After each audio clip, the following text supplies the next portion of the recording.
Este es un segundo vídeo sobre el segundo de los egotipos que conforman el eneagrama de la personalidad y mis consideraciones particulares o especiales a propósito de ciertas vinculaciones entre los textos de Claudio Naranjo Cohen y de Manfred Magneff. Eh, Saltándome quizás la descripción breve del eneatipo 2, el de la personalidad orgullosa, de la generosidad egocéntrica, la personalidad histriónica, la personalidad de la conquista, de la seducción, la personalidad del erotismo libre, la personalidad de la adulación y la autoadulación, la personalidad del emocionalismo. Podríamos decir que, vinculándolo con el primer vídeo referido al egotipo 1, este es exactamente lo opuesto al anterior. Y es normal que así sea porque para quienes ya están muy sumergidos en el mundo del eneagrama, saben que cada egotipo es el opuesto del que le precede. Y por tanto, el 2 es el opuesto del 1, el 3 es el opuesto del 2, el 4 es el opuesto del 3 y así sucesivamente. Al mismo tiempo que cada uno de ellos está conformado por una cierta mixtura entre el que le antecede y el que le sucede en el eneagrama. Una mixtura de rasgos que no es tan fácil de comprender, pero que con el tiempo uno va percatándose que se produce, tal como lo desarrolla Claudio Naranjo en sus libros de texto, Carácter y Neurosis, el eneagrama de la sociedad, eh, las 27 formas de ser, la estructura de los eneatipos, en fin. Entonces, si el primero de los egotipos del eneagrama lo describíamos como una personalidad autoritaria, represiva, policial, perfeccionista, el que se vestía de smoking, pavoneándose y defendiendo la causa de la empresa extranjera para colonizar las tierras de los pueblos que consideraba primitivos, este es exactamente el contrario. Y en ese sentido es una personalidad que no cree tanto en la fijación de reglas ni en imponer códigos de conducta, sino que, como decíamos, es una personalidad basada en el erotismo libre, en la conquista, en la seducción y más bien en el arbitrio de las emociones. Y en ese sentido también es una personalidad que podríamos asociar mucho más a las mujeres, así como eh, casi toda la explicación teórica del eneagrama se basa en la aplicación de dos leyes fundamentales, la ley del 3 y la ley del 7. Podríamos decir que si uno asocia el eneatipo 1 mucho más con el niño convertido en padre, eh, propio de la personalidad que se asocia más con el hombre, eh, esta personalidad eh, histriónica se asocia mucho más con las emociones. Eh, Recordemos tal vez así muy brevemente que eh, explicada socialmente la ley del 3 nos permite comprender cómo la evolución desde el punto de vista de la antropología social eh, está basada básicamente, fundamentalmente en la existencia de tres grandes etapas del desarrollo humano en, en la vida en este mundo. Una primera etapa filiarcal, una etapa en la preeminencia de los instintos, una etapa más bien anárquica, una etapa que podríamos decir eh, eh, corresponde desde el punto de vista de la línea histórica a lo que los historiadores denominan eh, el paleolítico, una segunda etapa en la que hubo una preeminencia más de los valores matrísticos, lo que podríamos decir una etapa de preeminencia de la mujer y de las emociones, una época matrilineal, eh, lo que también algunos han querido llamar matriarcado y que correspondería al neolítico, y una última etapa que es la que actualmente vivimos y que lleva unos 5.000, 6.000 años, o tal vez 4.000, 4.500 años, que es la etapa de la preeminencia de la razón, de la ciencia, de la disciplina, del hombre, de la autoridad, de la jerarquía, y, y que corresponde entonces a esta etapa o periodo patriarcal. Entonces, este eneatipo 2 se vincularía mucho más con aquella etapa en la que fue prevalente la emoción, y, la emoción, pero también vinculada a esa primera etapa de los instintos. O sea, es un egotipo emocional, muy emocional, pero también instintivo e impulsivo. Es una rara mezcla entre amor y juego, como diría el título del libro de Humberto Maturana y Gerda Verde Soler, eh, al que me voy a referir en un minuto más, en 2 minutos más. Pasando muy rápidamente, para no hacer una descripción técnica de la psicología de este egotipo, que por lo demás no es mi especialidad, de hablar de la impaciencia, del descaro, de la insolencia, de la falta de gratitud, en fin, el escondido deseo de omnipotencia, de la pseudología fantástica, la invención de bienes ficticios, del delirio maníaco, para no hablar de todos esos temas que podría uno tardarse muchos minutos en explicar. Me encuentro con un poema del gran poeta Vicente Huidobro, también chileno, como lo es Claudio Naranjo Cohen y como lo es también Manfred Magnef. Vicente Huidobro, en este canto que en Altazor le dedica a las mujeres, hay una cierta descripción de este egotipo. Cuando dice: mujer, el mundo está amueblado por tus ojos, se hace más alto el cielo en tu presencia, la tierra se prolonga de rosa en rosa, y el viento se prolonga de paloma en paloma, tu frente luminosa como un anillo de Dios, más firme que todo en la flora del cielo. Cuando habla de estas constelaciones íntimas de la mujer, la asombrosa seguridad de su mirada, un poco está refiriéndose a esta personalidad. A lo mejor no sabiéndolo, Vicente Huidobro describe de manera muy bella y precisa esta mujer del eneatipo 2, de la personalidad orgullosa, de la personalidad del descaro, de la rara mezcla entre ternura y belicosidad, de esta mujer que hace el papel de la princesa para conquistar el castillo y quedarse con el castillo. Y que en la versión más sexual, en la versión del subtipo del 2 sexual, podríamos llamarlo la femme fatale, como diría Claudio Naranjo, la mujer que también un poco está representada por la gran ramera, eh, que es un concepto bíblico que puede ser de alguna manera utilizado para una descripción rápida de este subtipo de la personalidad. Pues bien, como he dicho que mi objetivo es vincular los trabajos de Claudio Naranjo, en primer lugar con los de otro notable chileno, el autor junto a su equipo que lideró de la gran obra Desarrollo a Escala Humana, en el que desarrolló una magnífica matriz de necesidades y satisfactores conformada por 9 necesidades axiológicas básicas, aunque también había una décima, la trascendencia, pero que quedó fuera por casi la imposibilidad de entender que pudiera hacerse esa necesidad en la vida concreta y material en la que estamos sumergidos. Encuentro una vinculación entre el eneatipo 2,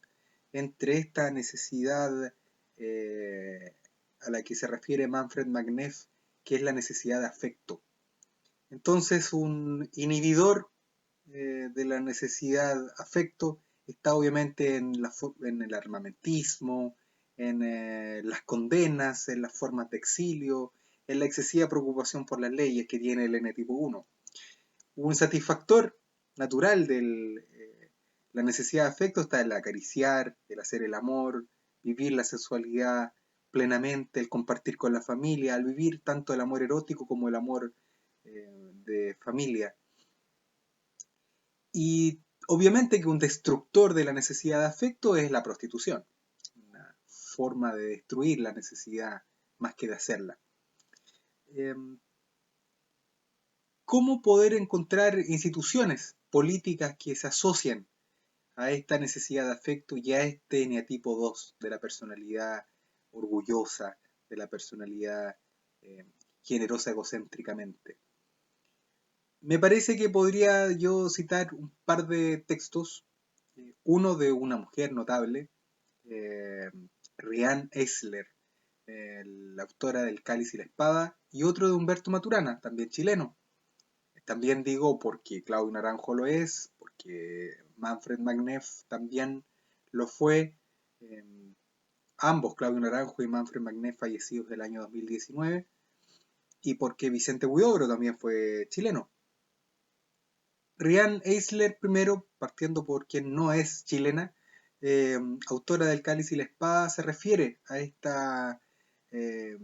dicotomía entre dos modelos. Un modelo que existió, que ella denomina el modelo de la vinculación, el modelo solidario, un modelo en el que estuvo basado fundamentalmente por los valores impuestos de alguna manera, aunque no es la palabra impuestos, sino que complementados, de mutua aceptación entre hombres y mujeres, en que estuvo basado en el culto a la diosa, que era eh, una diosa con atributos un poco distintos de los que conocemos actualmente, o del que nos han impuesto por Dios en el mundo patriarcal. Eh, Eric Neumann habla de una diada compuesta por una diosa con valores femeninos y masculinos, con los principios masculinos y femeninos. Eh, Se habla de que este modelo solidario, este modelo de la vinculación, estaba basado justamente en la sensualidad libre, el erotismo, y en que la sexualidad era vivida más que como una actividad destinada a la procreación, como una actividad basada en la aceptación mutua de los cuerpos entre hombres y mujeres y en vivir libremente el erotismo, la sensualidad, la ternura y el disfrute, el goce pleno del el acto sexual mismo. Eh, y luego pasamos a esta etapa del modelo de la dominación, de la jerarquía, de la jerarquización, eh, a través de una serie de imposiciones, a través de una serie también de símbolos. Riane Eisler habla de las ceremonias purgas, habla también de distintos mecanismos políticos por los cuales la mujer fue lentamente desplazada y ya no se le otorgaban los cargos de antes, ya no era considerada sacerdotisa, ya no era considerada la profetisa, ya no era considerada con derechos igualitarios, sino fue lentamente considerada un elemento más de la producción y parte de la propiedad de los hombres. Y también encuentro algo de este cambio institucional, político institucional, en la obra, como ya decía hace unos minutos, del chileno Humberto Maturana, eh, desarrollado con Gerda Verdensoler, que es Amor y Juego, en que, desarrollando otro tema, también de alguna manera llega a estos dos modelos, al modelo de la dominación y la jerarquía versus el modelo de la vinculación, el modelo solidario.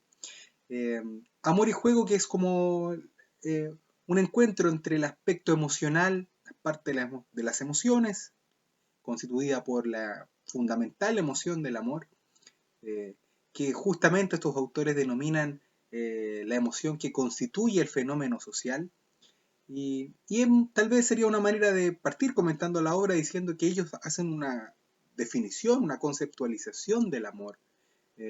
diciendo que es justamente aquella constitución de actos por los cuales una persona, eh, a través de esos actos, constituye al otro en un legítimo otro, eh, en coexistencia con uno. Y la parte del juego, que está constituida por el hacer, por la actividad, ellos la califican como aquella actividad vivida espontáneamente, en la aceptación mutua, en la libre aceptación mutua y recíproca aceptación mutua entre la madre y el niño, vivida sin urgencia, espontáneamente, libremente, basada en el autorrespeto, en la sinceridad y también sin proyectar, sin una preocupación por lo que vaya más allá de ese presente, sin una preocupación y una expectativa en el futuro. La palabra sin urgencia, la palabra sin expectativa, la frase sin expectativa me parece fundamental en este libre juego. Gerda Verdensoler es autora del concepto de bioecosecología y un poco puedo entenderlo como la noción de que el niño no solo debe mantener una relación con la madre lo más libre y espontánea, sin urgencia y sin expectativa en el futuro, sino también con la posibilidad de desarrollarse lo más al aire libre posible. O sea, es interesante eh, este concepto porque está unido a la capacidad del niño de poder desarrollar eh, un concepto de tiempo y espacio eh, en las condiciones mínimas necesarias para que esa noción de tiempo y espacio prospere, crezca y madure. Es muy bella la manera en que explican los autores Humberto Maturana y Gerda Verdensoler en que el niño va construyendo con sus danzas rítmicas, con los pasos y los ritmos a través de sus pies, la noción de tiempo, de unidad de tiempo a través de los ritmos de sus propios pies. La construcción de la temporalidad y de las unidades de tiempo en este ritmo del niño, en la danza, y que no es otra cosa que una remembranza también de aquello que vivió cuando estaba en el vientre materno. Un ambiente seguro, protegido, polirrítmico, en que el niño estaba en plena conexión con su madre. Pues bien, ¿por qué cito estas dos autores? ¿Por qué cito a Riane Eisler y por qué cito a autora del Cáliz y la Espada? ¿Y por qué cito a Humberto Maturana y Gerda Verdensoler con su obra Amor y Juego? Eh, Porque pienso que la personalidad orgullosa, histriónica, la personalidad generosa egocéntricamente, está vinculada tanto al desarrollo de los derechos de las mujeres como al desarrollo de los derechos de los niños, de las niñas y adolescentes. Eh, Me parece que tanto las instituciones políticas chilenas como las del mundo están al debe en la constitución de derechos auténticamente igualitarios entre hombres y mujeres y entre hombres, mujeres y niñas, niños y adolescentes. Hay una cierta construcción doctrinaria en el sentido de ir reconociendo una autonomía progresiva de los niños, niñas y adolescentes, eh, pero hay muy poco de esta idea del juego al aire libre, de la relación espontánea, de recíproco respeto y atención mutua y aceptación mutua entre la madre y el niño. Y tampoco me parece que la frase hombres y mujeres son iguales ante la ley sea un principio que se respete, por más que las constituciones políticas de casi todos los estados lo digan, de todos los estados democráticos los digan. Dejo de, por cierto, fuera de ello a los estados musulmanes o a los estados que están constituidos por tiranías o dictaduras, porque eh, como los propios autores a los que he citado bien destacan, ellos no han pasado por los procesos necesarios de cuestionarse eh, la autoridad, la jerarquía como el motor del desarrollo de sus pueblos. Entonces, hombres y mujeres son iguales ante la ley puede ser una frase, un precepto constitucional muy abundante, pero poco cumplido. Y poco cumplido porque parece que se satisface más la idea de que una mujer es más igual al hombre si no es revolucionaria, si no es feminista. Entonces, es difícil que se le reconozcan a las mujeres iguales derechos cuando de alguna manera está pensando en cambiar el paradigma de la sociedad actual, que en el fondo es eso lo que está ocurriendo en estos momentos con los movimientos feministas en todas partes del mundo. Eh, y bueno, tal vez sería tarea y trabajo para otro video hablar de la agonía del patriarcado y esos temas políticos y sociales a los que también dedicó bastante tiempo Claudio Naranjo Cohen eh, y otros autores, tanto chilenos como extranjeros. Y en cuanto a los niños, por último, hay un cambio en la institucionalidad vigente en Chile, hay una nueva institucionalidad que separa a los niños y niñas y adolescentes infractores de ley y niños vulnerados en sus derechos, podríamos decir, separa a los niños vulneradores de los niños vulnerados, eh, pero está por verse cuál sea realmente el resultado de este cambio institucional que promete esta vez sí consagrar derechos para ambas categorías de niñas, niñas y adolescentes, tanto los que infringen las leyes como aquellos que sufren las infracciones que otros ejercen sobre ellos. Eh, Eso por ahora. Ya he cumplido un espacio de tiempo de 20 minutos que me parece más que suficiente. Eh, Les agradezco la atención y nos vemos en un próximo video. Chao.